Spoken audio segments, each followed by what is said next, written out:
Olá, seja muito bem-vinda aqui ao canal de O Tempo no YouTube. Eu sou Letícia Fontes, editora adjunta de política, e hoje a nossa convidada aqui do Café com Política é a deputada estadual Andréia de Jesus. Deputada, obrigada por estar aqui com a gente hoje. Bom dia para todos e todas. É um prazer, Letícia, estar aqui. Obrigada pelo espaço. Deputada, queria começar perguntando um pouco sobre a questão dos trabalhos que a senhora desenvolve na Assembleia. A senhora presidiu ali a Comissão de Direitos Humanos da Assembleia no último biênio, e foi uma comissão ali que foi alvo ali de constantes embates, né, na casa. Foi palco ali de embates considerados essencialmente ideológicos, e aí eu queria perguntar se a senhora acredita que esses embates ideológicos, né, se não considera que esses embates, muitas vezes, de assuntos que não dependem ali de regulamentação do Estado, prejudica o andamento ali dos trabalhos na casa, na Assembleia. Foi um aprendizado enorme, né? Você está falando no último biênio, mas eu estive na Comissão de Direitos Humanos durante 6 anos, desde o primeiro mandato, né? Foi um aprendizado muito grande. A gente estava disputando narrativas mesmo, né? A pauta de direitos humanos foram desgastada nos últimos anos e é uma tentativa de retirar isso da pauta. E a pauta política de Minas e do Brasil é o direitos humanos, né? Direito humano à água, direito humano ao trabalho, direito humano às mulheres andar com segurança. Então a gente aprendeu muito. O desafio é as mulheres na política. Eu acho que o peso maior foi isso, sabe? Eu acho que juntar machismo, racismo, isso tudo dentro do espaço institucional foi muito desafiador. Então, as perseguições, os ataques, eles também estão muito atrelados a esse papel dos homens de achar que o corpo das mulheres precisa voltar para dentro do lar, né? Então, a tentativa foi essa, e acho que a gente tem feito um bom papel no sentido de garantir que a pauta de direitos humanos não seja esvaziada na Assembleia. A senhora considera que não ficou só ali em embates ideológicos as Não, questões? exatamente. Nós tivemos bastante entregas. A gente conseguiu fiscalizar muito de perto o sistema prisional e a gente segue fazendo isso, mostrando que é uma falha de gestão do sistema. A gente conseguiu acompanhar, por exemplo, todo o debate envolvendo a mineração. Nós entramos para a Assembleia Legislativa com o rompimento da barragem de Brumadinho, né? Esse crime foi acompanhado de perto e a gente conseguiu fortalecer os atingidos, as lideranças, para seguir em diante. E a gente conseguiu aprovar muitos projetos de lei que são de direitos humanos. Um deles é o Estatuto da Igualdade Racial, né? Conseguimos consolidar um conjunto, um compilado de leis que deixa a pauta de direitos humanos em evidência na Assembleia, né? Seja na defesa dos atingidos, seja no direito das mulheres e principalmente no direito aos territórios tradicionais. A senhora falou do trabalho, né, que foi desenvolvido ali na comissão, e nesses últimos dias a senhora ali apresentou um requerimento ali, um pedido para a corregedoria ali da Polícia Civil para poder investigar ali a conduta dos policiais que abordaram um caso ali que, né, chamou bastante atenção, inclusive nacionalmente, que foi do homem suspeito ali de matar um gari em Belo Horizonte. O que é esse pedido que a senhora apresentou exatamente? E o que a senhora acredita que não foi feito da forma como a conduta da Polícia Civil deveria ter sido feita?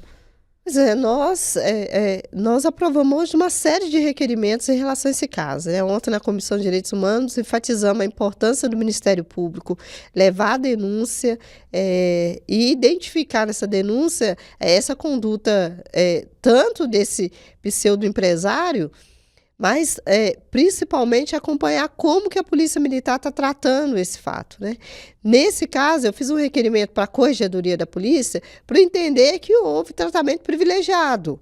Buscar esse homem na academia que estava armado e carregar ele no banco da frente do carro, ao lado de 2 policiais, não é o procedimento padrão. Existe um protocolo para crimes violentos e, no caso de pegar uma pessoa que acaba em um flagrante armado, ele deveria estar no camburão, na parte de trás, porque isso traz segurança para os policiais e, principalmente, garantir que ele estivesse algemado.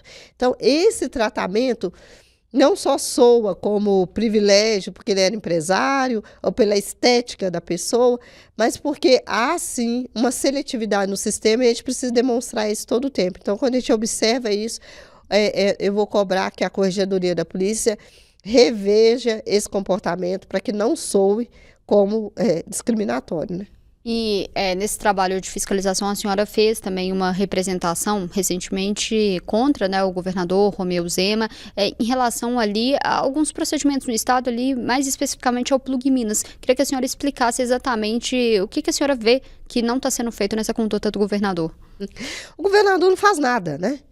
Os últimos meses ele abandonou o estado, abandonou o posto de governador e está fazendo pré-campanha. Isso também é crime. Usar o próprio estado e as instituições para antecipar a própria campanha. Espero que o Tribunal de Contas e o Tribunal Eleitoral se posicionem. Nós também já fizemos representação contra isso. Mas no Plug Minas, a preocupação, nós fizemos uma visita técnica provocada por alunos, professores. O Plug Minas é um equipamento enorme que dá cursos de teatro, de circo, envolvidos na parte cultural. Ressignificou aquele espaço, porque é um espaço antes que era de repressão à criança e adolescente, né? Foi uma FEBEM ali. Então, assim, é um equipamento enorme, preparado para dar cursos não só para Minas, mas trazer gente de fora, infelizmente totalmente sucateado. E a gente identificou lá equipamentos caríssimos, como um MacBook, nós estamos falando de computadores caríssimos, jogados no chão.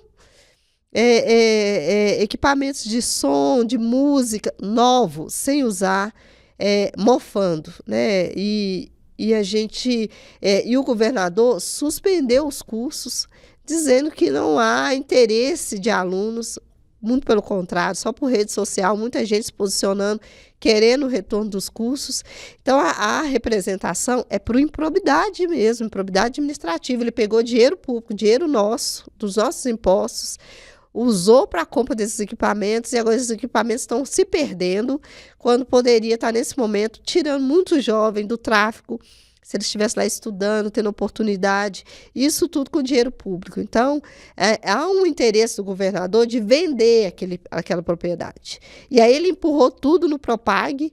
Eu acho importante também a gente falar disso. É mais um imóvel que está na lista do Propag para ser vendido, quando, na verdade, tem alunos estudando, tem professores e tem muita gente interessada em fazer curso lá no Plug Minas, no Cicaut, que também é um curso profissionalizante que está acontecendo lá dentro. A senhora mencionou a questão do Propag, né? Eu queria aproveitar e perguntar como que a senhora tem acompanhado ali a tramitação do Propag, né? Tem a questão do referendo, que ainda está na Assembleia.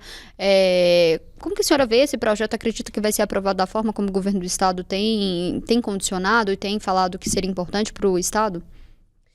Nós estamos acompanhando de forma intensa, lendo, estudando, indo atrás. Ontem eu reuni com o banco, o BNDES, que deverá ser o banco contratado pela União para fazer a avaliação das empresas públicas que o governador colocou na lista para entregar para pagar os 20% e amortecer os juros da dívida.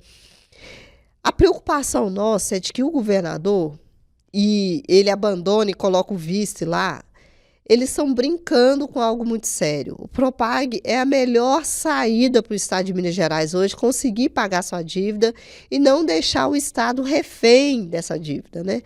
É óbvio que a dívida precisa ser questionada, precisávamos aumentar a arrecadação em Minas, taxando as mineradoras, mas nesse momento o caso é sério. Nós podemos tirar os juros que hoje impede a gente de construir novas escolas, de ampliar atendimento hospitalar, mas ele está brincando com isso e transformando isso numa narrativa, numa guerra de narrativa, para diminuir a Assembleia, para atacar o presidente Tadeu, para atacar o Pacheco, e transformando isso numa pauta eleitoral, né? Que é isso, aí vira uma guerra. O que nós estamos buscando é garantir que as empresas públicas não sejam vendidas para atender interesses de empresários do governador, empresários que financiaram a campanha dele. A CEMIG é uma empresa hoje que tem muito dividendo. Então, quer dizer, o que ela arrecada de investimento é importante para o Estado, então ela não pode ser vendida, entregar para o empresário dominar a energia elétrica. A energia pode cair aqui agora, inclusive por pressão dos empresários, né? Tem que ser pública, a energia tem que ser algo público para garantir que o povo tenha acesso também à tarifa social e o direito a eletrificação das suas casas. Então, a gente está acompanhando de perto, tem muitos projetos para ser discutido na casa, e o que mais nos preocupa é o referendo que ele quer retirar da Constituição o direito da população mineira ser escutada na venda da CEMIG e da Copasa. Isso é muito grave, quer diminuir o poder do povo de participar e tirar o poder da casa, inclusive, de ter quórum privilegiado para discutir assuntos como esse. A senhora já falou um pouco como vê a avaliação do governador Romeu Zema. A gente tem um vice, Matheus Simões, que é um possível pré-candidato ao governo do estado. Como que a senhora vê essa gestão e como que você vê também o caminho ali que o PT, o campo progressista, pode seguir? O presidente Lula já falou que tem o interesse que o senador Rodrigo Pacheco seja o candidato. Até então não teve uma declaração, um posicionamento mais claro que ele será. Como que está sendo organizado tudo isso? Nossa, é muita coisa, né? Mas, assim, nós precisamos de alguém com tesão para cuidar do estado de Minas Gerais. E eu estou usando essa palavra porque, nos últimos anos, o que o governador Zema fez é esvaziar o estado por dentro, né? Então, assim, é tentar entregar a escola para iniciativa privada, entregar hospitais para a OAS. É muito dinheiro, muito recurso público que ele quer entregar para empresários cuidar, porque ele acha que o empresário vai cuidar melhor do que um servidor público concursado, de carreira, que conhece bem o hospital por dentro, que trata o servidor público como pessoa e não como número. Então, assim, nós estamos num desastre, sem governador e o vice, coitado, né, assim, está tentando ser popular, né? Ele perdeu peso, mas agora ele tem que correr atrás de uma gordurinha para pagar os 20% do Propag, né? Então, ele está usando o espaço para se promover. E isso não é papel de gestor público. Ele tem que estar, nesse momento agora, garantindo escola aberta, merenda, remédio. Tem remédio de insulina aí, tratamento de insulina faltando, sistema prisional em guerra, isso provocado pelo próprio Sejusp, né? Por falta de gestão, por não respeitar, inclusive, arranjos que foram feitos dentro do sistema prisional para garantir a harmonia dentro desse caos.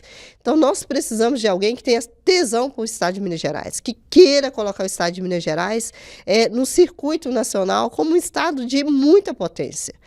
Potência a nível de meio ambiente, potência a nível de cultura, potência a nível de produção econômica.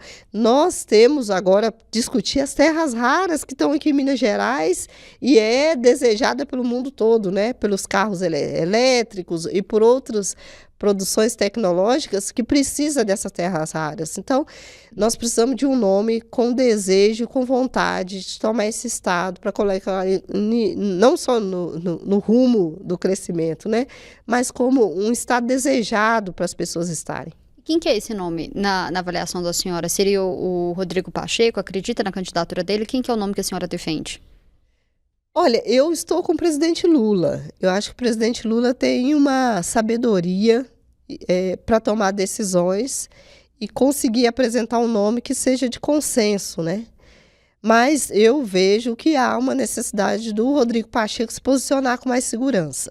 Isso é importante para nós que estamos na base, isso é importante para o partido, da gente de ter alguém que tenha vontade de assumir essa tarefa, né? E também defendo que tem alguém do PT nessa tarefa, né? Essa chapa que a senhora disse? Que pelo menos a gente tem um vice do PT, ou uma vice do PT, né? Que a gente consiga construir uma identidade partidária também nesse processo. Saiu algumas matérias ali, né, falando que o senador Rodrigo Pacheco já tinha falado ali para alguns aliados que o PT não faria parte de uma chapa. Nesse modelo, a senhora não apoia uma formatação, uma articulação desse tipo, o PT não fazendo parte da chapa? Eu apoio que o PT construa isso. Construa espaço para a gente disputar as eleições para a governança do Estado, né? A nossa presença lá, não só por número, nós somos o maior partido da América Latina. Tem que recuar disso, né? Somos grandes o suficiente para disputar e colocar um nome que seja atrativo, que representa os anseios também dos mineiros de ter nomes novos, né? E quem seriam esses nomes do PT que a senhora vê que são nomes viáveis, nomes fortes, que poderiam ali estar comprando uma chapa? Olha, eu tenho apostado muito nas mulheres. Isso por questão ideológica. E agora eu estou falando de ideologia. há uma necessidade da gente dar visibilidade às mulheres que têm feito o papel fundamental no partido. Isso não é de hoje, desde Benedita, lá no Rio de Janeiro, mas a gente precisa trazer nome de mulheres para trazer a maioria dos mineiros. Somos 58% de mulheres, né? Tem algum nome de alguma mulher que a senhora acredita que seja Eu melhor? gosto muito do trabalho de Marília Campos, eu gosto muito da prefeita Margarida Salomão. Então, assim, precisa de investimento, né? É importante as redes sociais, é importante mostrar o que elas fazem. Eu acho que é o caminho agora, não só para o meu partido, mas para a política melhorar, de dar espaço para as mulheres.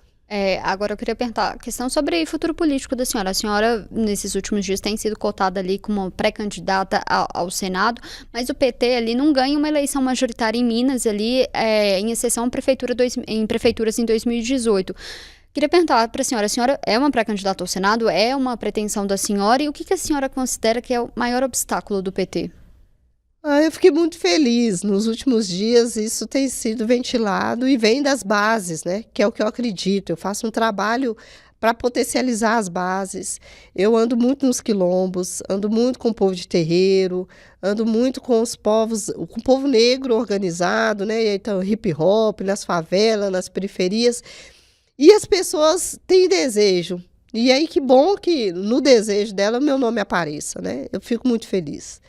Mas é importante registrar que é o partido que decide isso, né? Já teve alguma conversa no partido em relação das vagas ao Senado? Não. O partido passou agora pelo PED, né? Que a gente estava decidindo quem iria dirigir o partido, a composição da direção. Então, estava muito focado nisso. Então, a gente saiu vitorioso porque a gente conseguiu uma mulher negra dirigindo o partido. E acho que agora em diante os debates serão esses, né? Composição de chapa. Mas tem um desejo do presidente Lula de termos maior vaga no Senado. E aí a gente precisa construir isso internamente, ter fôlego para apresentar um nome para que o Estado de Minas Gerais comece dando essa resposta para o presidente Lula, não só para ele, mas garantir a reeleição dele em 2026. E uma questão que eu queria perguntar para a senhora, né, o PT saiu bastante fragilizado depois da gestão do governador, né, então governador Fernando Pimentel.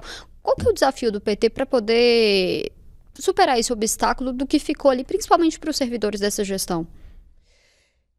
Eu acho que a gente precisa mostrar o quanto nós temos feito muita coisa, sabe? O presidente Lula mudou a comunicação, isso favoreceu, inclusive, melhorar as condições, assim, a avaliação dele, né? Embora eu ache isso muito, muito remoto, mas a gente precisa mostrar o que a gente faz, né? Na Assembleia Legislativa, a nossa bancada tem entregue muita coisa, tem otimizado o recurso do Estado, sendo que nós temos pouco orçamento, a maioria do orçamento vai para os deputados da base do governo, e a gente tem entregue muita coisa. Eu acho que a gente tem que mostrar que o partido está fazendo, né? E superar erros de gestão passada, falhas de conjuntura, e mostrar que a gente também renovou. Então, todos os nomes hoje que estão na Assembleia são muito recentes na política estadual, e a gente tem que mostrar que a gente está fazendo coisa boa, que a gente continua muito fiel aos princípios do partido, né? Cuidar do povo, superar a desigualdade e segurar as maldades dos extremistas que são lá, né? A gente também tem sido escudo para que o Estado não piorasse. Tem projetos de leis horrorosos apresentados à Assembleia e a gente tem conseguido segurar. Então, a gente tem que demonstrar o que a gente está fazendo e continuar encantando, que eu acredito que a política precisa encantar as pessoas. A senhora mencionou aí o processo de eleição interno do PT, né, eleição do diretório. A senhora fez parte de um grupo que não acabou vencendo a questão do diretório aqui em Minas Gerais. Na avaliação da senhora, o que é preciso para poder superar ali rusgas, mágoas ali que ficaram nesse processo ali? Eu não percebi as mágoas. Eu não percebi ainda. Cicatrizes, algo do tipo, ficou nesse processo? Acho que não. A composição ela é maior do que só a eleição da presidenta, né? Nós estamos muito felizes com Leninha como presidenta.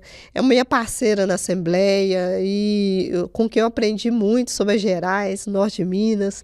Então, assim, nós saímos todos vitoriosos com o nome dela. né? Essa é uma resposta que nós estamos dando para Minas Gerais, de que o partido está muito antenado ao desejo do povo. As mulheres têm ocupado espaço nos partidos, na política, e têm dado resultado muito positivo, e as pessoas percebem isso, então todo mundo também está feliz com o nome de Leninha.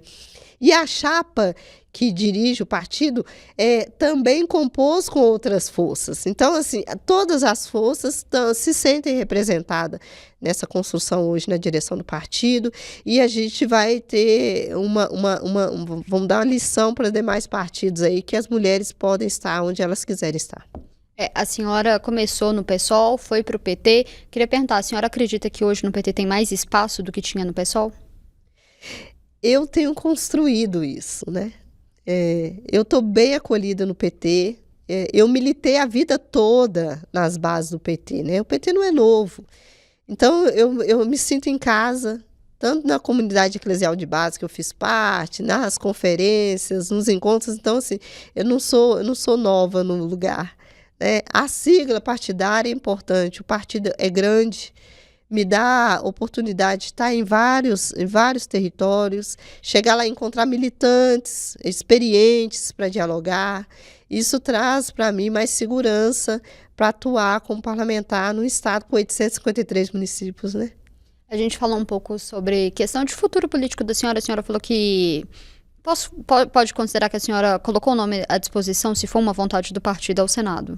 Se o partido quiser, eu estou preparada, e eu quero dar a resposta para minhas bases, para as pessoas que acreditam em mim, que se o partido quiser, eu cumpro a tarefa e vou cumprir com qualidade. E sobre essa questão ali de perspectivas futuros da senhora, a senhora tem vontade de se candidatar à Prefeitura de Ribeirão das Neves? A senhora até chegou a ser pré-candidata, esse é um sonho que ainda persiste? Eu tenho um sonho de melhorar a minha cidade, né? Neves carrega muitos estigmas, né? E foi a cidade que elegeu a primeira mulher negra a ocupar uma cadeira na Assembleia, né? Então, é onde o presidente Lula ganhou as eleições. É a única cidade da região metropolitana que o presidente Lula foi eleito no primeiro turno. Então, é uma cidade que tem muito carinho pelo PT, tem carinho por mim, é onde eu criei meu filho. Então, eu tenho muito desejo que aquela cidade cresça e que a gente possa contribuir com esse crescimento. Então, eu gostaria, sim, de ser prefeita de Ribeirão das Neves. Só antes da gente finalizar, a senhora mencionou ali o nome do presidente Lula, e a gente está vivendo ali um período ali de interferências, né, do governo dos Estados Unidos no Brasil em relação a essa questão do tarifaço. A senhora acredita que isso melhorou a situação política do presidente? Eu acho que abriu oportunidades, e o Lula é fantástico nisso, né? Assim, fã do nosso presidente, da habilidade de transformar limão em limonada, né? A gente já estava avançando com os BRICS, pensando uma moeda nova, não ficar refém dos Estados Unidos, dessa economia de tudo ser taxado pelo dólar, né? O que é a gente comprando café caro se a gente planta, porque hoje o café é taxado pelo dólar, né? Então, é uma oportunidade para o Brasil fazer outros arranjos econômicos e produtivos, e aí a aproximação com a Índia. Na Assembleia lançou uma frente parlamentar em favor Brasil-Índia. Então, assim, a gente está com a janela de oportunidades para que a gente possa expandir o nosso comércio e não ficar dependente de um único país ou de uma única economia, como muitos outros países também. A Índia também foi taxada, outros países também foram taxados, justamente por buscar autonomia. Então, eu acho que nós estamos num momento muito propício para a gente avançar com a nossa economia, e o presidente Lula soube utilizar disso. Deputada, uma última pergunta caminhando já para o final. A senhora falou muito da importância, né, da participação de mulheres, negros na política, mas a gente vê ainda que é uma participação pequena. O que a senhora considera que é preciso ser feito para poder aumentar essa representatividade em cargos eletivos, principalmente pelos partidos? Olha, muita coisa já foi feita, né? É importante o Tribunal Eleitoral continuar fiscalizando, né, as candidaturas laranjas, né? O uso do recurso ser proporcional às candidaturas de mulheres e de negros. Mas é importante, ainda tem um lado subjetivo que é importante trabalhar. né? O nosso povo ainda não acredita que é possível a gente ocupar espaço de poder. Então, eu uso o lugar que eu estou sempre para referenciar outras mulheres. É possível a gente superar, né, essas candidaturas muito caras, né? Eu fui eleita em 2018, gastando 20 mil na minha campanha. Isso é o que a gente declarou, isso é o que a gente conseguiu arrecadar com doação. Então, assim, as pessoas também estão ávidos a votar em pessoas que representam seu cotidiano. Então, é importante que a gente se filie aos partidos, que a gente coloque o nome à disposição. Quanto mais negros inscritos, vai aumentar o número de candidaturas, então vai diminuir o número das imagens de pessoas brancas, ricas, herdeiras, para a gente superar isso. Mas tem que ter o compromisso dos partidos, né? De fazer formação das bases, de preparar as pessoas, porque a disputa eleitoral é muito perversa, é má, né? Ela diminui, ela ataca pessoas, ela ataca a sua subjetividade, então tudo isso é político. Então a gente tem que fazer o tripartite, né? É os tribunais fiscalizar, é os partidos dar condições às pessoas disputar as eleições, prepará-las para isso, porque eles têm dinheiro para fazer isso. E, por outro lado, trabalhar também a população negra e a população de mulheres, para que a gente tenha condições conjuntamente de ocupar esse lugar e se cuidar. E o PT, a senhora acredita que o PT dá essas condições ou tem algo que poderia melhorar nesse processo? Precisa melhorar. Todos os partidos e o Partido dos Trabalhadores também. Tem que fazer. Nós temos Secretaria de Mulheres, Secretaria de Igualdade Racial, de Combate ao Racismo, e a gente discute muito isso e acompanha. Assim, O que falta no PT especificamente? A mesma coisa que eu disse, né? Eu falo assim, olha, precisa de investimento e de formação nas bases. Nós aumentamos o número de vereadores negros e quilombolas. Assim, eu disputei muito isso nas últimas eleições, de colocar na resolução do partido que observasse os vereadores e vereadoras quilombolas, indígenas, e que eles pudessem receber também uma quantidade maior por fazer parte desse grupo. É um discurso que precisa amadurecer no partido, né? De reconhecer que tem categorias que precisam de maior investimento financeiro e também de espaço no partido para poder disputar as eleições. Isso é um debate que precisa aparecer nos documentos do partido. Deputada, queria agradecer a presença da senhora aqui hoje, sempre muito bem-vinda também, voltar outras vezes. Obrigada, Letícia, obrigada a todos que estiverem acompanhando. O nosso mandato está à disposição para a gente crescer junto e entender que a política é o espaço para todos e que a democracia é algo extremamente radical. Precisa ter participação e participação com qualidade. Eu acredito. A gente fica por aqui, mas você acompanha esses e outros conteúdos aqui no canal de O Tempo e também no portal otempo.com.br. Até mais!